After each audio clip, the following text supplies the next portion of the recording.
Romaine Jean, vous êtes présidente de la Fondation Hirondelle qui crée des médias dans les zones de crise. Vous avez été productrice à la RTS d'émissions. Vous êtes chroniqueuse chez nous à l'Observatoire des médias. Comment vous jugez l'affaire des Gilets jaunes du point de vue de la communication? Emmanuel Macron, c'est le président hors sujet. C'est le président qui a envoyé une stratégie marketing qui avait les mauvaises priorités. Il a axé sa communication sur une France, la France de la French Tech, la France des startups, la France des entrepreneurs, la France glamour. Et il a complètement passé à côté de la réalité française, finalement. C'est un peu le président de la communication qui a mal tourné. Il y a une année, quand il est arrivé au pouvoir, dans le fond, il est parti de pas grand-chose. Il a émergé comme ça, très rapidement. Il a mis en scène son pouvoir, son couple, sa personnalité. Souvenez-vous, on disait, il n'a pas de programme. Et on disait, mais donnez-nous votre programme. Et il disait, non, je suis, dans le fond. Je suis là. Et il disait surtout, ni gauche ni droite. Alors, ce qui est étonnant aujourd'hui, c'est que ce président qui n'était ni à gauche ni à droite, de la fin de la lutte des classes, de la fin des idéologies, est rattrapé tout simplement aujourd'hui par un vrai mouvement de lutte des classes. En fait, que dit ce mouvement? Si on regarde à la télévision ou sur les plateaux de TV ce défilé de gilets jaunes, ces gens-là disent « on existe ». On est là. Il y avait hier un témoignage d'une jeune fille vraiment très, très touchant et très frappant, ce témoignage, parce qu'elle disait « je suis transparente, on ne me regarde pas, on ne m'écoute pas, on ne me tend jamais le micro ». Et elle avait raison. Alors, cette multiplication des témoignages, elle est aussi corroborée par des faits. Donc, il y a un rapport du gouvernement qui a montré que le pouvoir d'achat, le revenu disponible des ménages français avait effectivement reculé depuis 10 ans de 500 €. Il y a eu une pression fiscale constante qui a augmenté de 30%. Il y a eu des aides sociales qui ont été rabotées. Et donc, il y a aussi une inflation qui est remise en cause parce qu'on la sous-estime apparemment alors qu'elle est en réalité beaucoup plus grande à cause des pondérations qui sont utilisées dans la méthode statistique. Donc, tout est contesté aujourd'hui par rapport à la politique économique pour la majorité des ménages français. Est-ce qu'il y a un problème de légitimité? Moi, la question que je me pose, c'est est-ce que Macron représente vraiment tous ces Français, sachant que le vrai calcul des élections montre que 60% de toutes les personnes majeures en France n'ont pas voté pour Macron? Disons que pour nous, Suisses, il y a une observation qui est frappante, c'est que le système français épuise de plus en plus rapidement ses présidents. Dans le fond, Sarkozy démission, mais ça a quand même duré un petit moment. Puis après, Hollande très rapidement démission. Puis maintenant, une année après, Macron démission. Le prochain, ce sera en 3 mois. Probablement que c'est une crise de système aussi, ça c'est évident. Un système qui est arrivé tout à fait au bout de sa logique. Une crise de légitimité. Moi qui observe plus particulièrement les médias, je me dis où sont le reste de l'année ces gilets jaunes qu'on voit tous les jours maintenant sur ces plateaux de TV. Les plateaux de TV sont en jaune maintenant, on ne les voit jamais. Dans le fond, tout le système s'auto-alimente, médias, politiques, hommes d'affaires, et d'ailleurs hommes d'affaires qui achètent des médias. Mais alors, quel a été votre regard sur la couverture médiatique des médias mainstream des Gilets jaunes, si vous devez résumer? Alors, hier, le président de Reporters sans frontières disait, une fois que la crise sera passée, on espère qu'elle passe, mais elle est dangereuse, elle est inquiétante, il faudra que les TV en continu s'inquiètent et s'interrogent sur leur manière de couvrir, dont elles ont couvert les manifestations. La France est très mal notée dans le classement de la liberté de la presse de Reporters sans frontières. On peut vérifier, mais elle arrive vraiment très très loin, elle dégringole sans cesse. Elle est au même rang que des pays africains, des pays latino-américains. Donc il y a vraiment un souci de liberté de la presse en France. Oui, parce qu'il y a un très haut niveau de qualité professionnelle, évidemment, de très belles plumes, de très belles expressions sur les plateaux, mais il y a un système qui fait qu'une poignée de milliardaires du CAC 40, de géants des télécoms, etc., qui possèdent les médias français, d'ailleurs la plupart des grands médias. Alors disons, si on regarde la chaîne la plus suivie ces jours-ci, c'est BFM TV. D'une part, elle tend le micro sans recul, sans analyse. Deuxièmement, elle est prise dans sa propre logique, puisque sa logique, c'est l'audience. Et dans le fond, elle dit aux gens, cassez, faites-vous, pour qu'on s'intéresse à vous, faites-vous vivant. Et le reste de l'année, ce sont des populations qui ne les intéressent absolument pas. Donc je trouve qu'il y a une couverture médiatique qui est opportuniste. Opportuniste, de toute façon. Il y a évidemment sur d'autres chaînes, notamment sur France Culture, des débats de très très belle qualité. Mais d'une manière générale, je trouve que tout ce qui est en train de se passer dit le système est au bout de sa logique. Oui, moi aussi, je trouve que les réseaux sociaux montrent des réalités très différentes, complètent ce que les médias d'information traditionnels ont montré. Il y a des multitudes de vidéos, de témoignages sur les réseaux sociaux qui font qu'énormément de gens suivent ce qui se passe finalement sur Facebook, sur Twitter.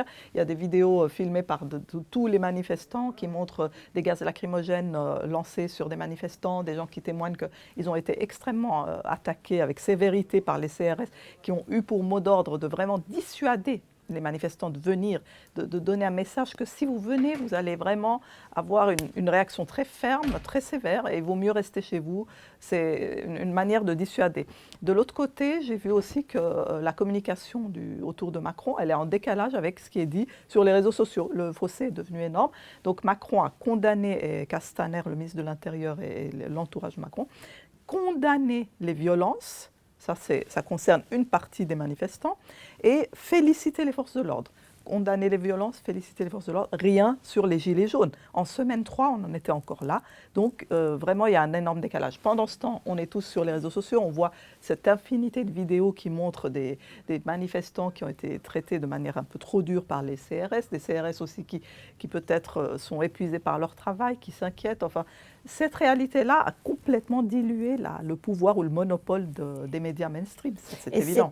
C'est à la fois une très très bonne chose, c'est aussi à la fois un peu dangereux, puisqu'il y a aussi, comme partout, des fake news qui circulent, des choses non vérifiées. Mais vous savez que les Gilets jaunes commencent à avoir des communautés de Facebook qui sont extrêmement suivies, puissantes, où ils échangent des informations et qui contournent effectivement, comme les partis politiques classiques sont contournés. Dans le fond, Mélenchon est dépassé, Marine Le Pen est dépassée, tout le monde aimerait récupérer, mais plus personne n'arrive à récupérer ce mouvement.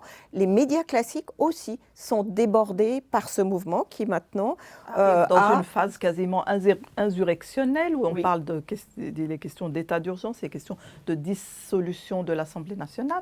Et pendant ce temps, il y a ces revendications qui ont été émises envers le pouvoir, qui sont des revendications finalement qui nous rappellent le début des printemps arabes, quand c'était les émeutes du pain au début, on l'a oublié, mais c'est toujours sur des questions finalement de pouvoir d'achat. Fiscal. Ça commence, voilà. Les grandes jacqueries en France, c'était sur l'impôt sur le sel, dans le monde arabe, absolument. Oui. Alors, ce qui est aussi absolument étonnant dans ce qu'on entend, parce que je suis beaucoup aussi les débats sur les chaînes classiques, sur les réseaux sociaux, les chiffres qu'on donne sont absolument effrayants. 9 millions de Français vivent au seuil de la pauvreté, le SMIC à peu près à 1 200 €.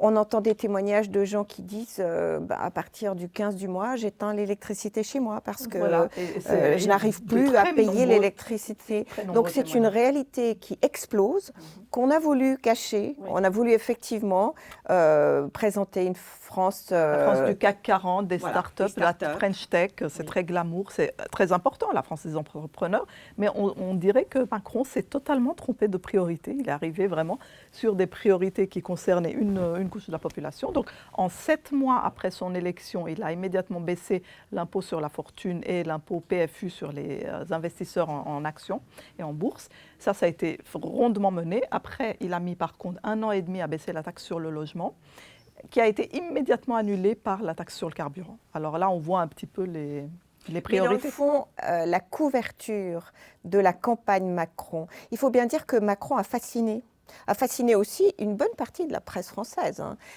et voire ailleurs. Parce que dans le fond, ce type brillant, jeune, qui rompait avec la classe politique habituelle, avait l'air, voilà, c'était l'homme providentiel, le divin enfant, l'espèce d'incarnation de tout ce dont la France avait besoin, sans programme, longtemps sans programme, ni gauche ni droite, différent. Voilà, ouais. On se rend compte aujourd'hui qu'il est rattrapé par les événements, que sa communication est totalement ratée depuis une année, parce que dans le fond, Elle est hors sujet. Elle est hors sujet. Il va à l'étranger dire les Français sont des fainéants, même si on le pense, même à l'étranger ou en France. C'est étonnant. Mais ça, c'est un point de vue qui vient du monde de l'investissement. Moi, j'ai lu des rapports de Goldman Sachs depuis des années qui parlent de la France comme le pays des râleurs et des assistés qui doit se réformer. En réalité, les paramètres de la France, que ce soit le fait qu'il y a 15% de gens en dessous du niveau de pauvreté, en dessous du seuil de pauvreté, qui est de l'inflation faible, mais qui est en réalité beaucoup plus importante que ce qu'elle est présentée dans les statistiques. Le taux de chômage aussi, en réalité, si on retraite les chiffres, il est identique aux États-Unis. Les inégalités aussi deviennent très proches de celles des États-Unis. Ils ont les mêmes paramètres, l'Angleterre, les États-Unis et la France, et bientôt l'Allemagne, avec la précarisation de l'emploi en Allemagne qui s'est accélérée. On arrive à des mêmes paramètres de pays occidentaux, mais la France, elle a cette réputation de râleur et d'assisté, et qu'il s'agit absolument de réformer. Il s'agit de réduire le pouvoir des syndicats. Alors, on ne va pas tenir un discours gauchiste en disant oui, les syndicats, c'est super, il faut les soutenir. Non, parce que les syndicats sont de moins en moins représentatifs des Français en réalité. Mais tous ces faits économiques ont été un petit peu minimisés parce que le discours de ceux qui ont financé la campagne de Macron, c'est-à-dire la haute finance, les banques, les asset managers, les fonds de private equity, les expats français à Londres, c'est typiquement ce que je lis dans Goldman Sachs depuis des années, c'est-à-dire que la France doit se réformer, la France est un pays d'assistés, il y a trop de syndicats, il y a trop de lois qui protègent le travail, il y a trop de filets sociaux, il faut démanteler tout ça. Alors qu'en réalité, les conditions des Français, elles sont très similaires aux autres pays de l'OCDE. Dans le fond, Macron n'a pas un problème de programme, il a surtout un problème de méthode, mais qui était aussi le problème de ses prédécesseurs. Je suis frappée d'entendre ces jours-ci Cohn-Bendit. On compare beaucoup cette révolte, cette jacquerie, ces émeutes aux émeutes de mai 68. Et un Cohn-Bendit dit, vous savez ce dont la France a besoin? La France a besoin qu'on se mette autour d'une table et qu'on dialogue et qu'on discute. Un petit peu à la Suisse, non? On peut terminer en se posant la question, qui est-ce que Macron représente aujourd'hui, au nom de qui il parle, pour qui est-ce qu'il travaille finalement? Apparemment pas pour l'écrasante majorité des Français. Il n'a pas été élu par l'écrasante majorité, voilà, puisque le système... 60% ne l'ont pas élu, 60% des personnes majeures en France ne l'ont pas élu. Et dans les 40%, je pense qu'il y a eu une déperdition très rapide, accélérée, de gens qui ont été déçus très rapidement. Et ce qui est inquiétant, c'est que par qui le remplacer? Ça, c'est le grand problème aujourd'hui de la France. Dans le fond, c'est encore une fois une crise de système. Merci beaucoup, Romaine. Merci.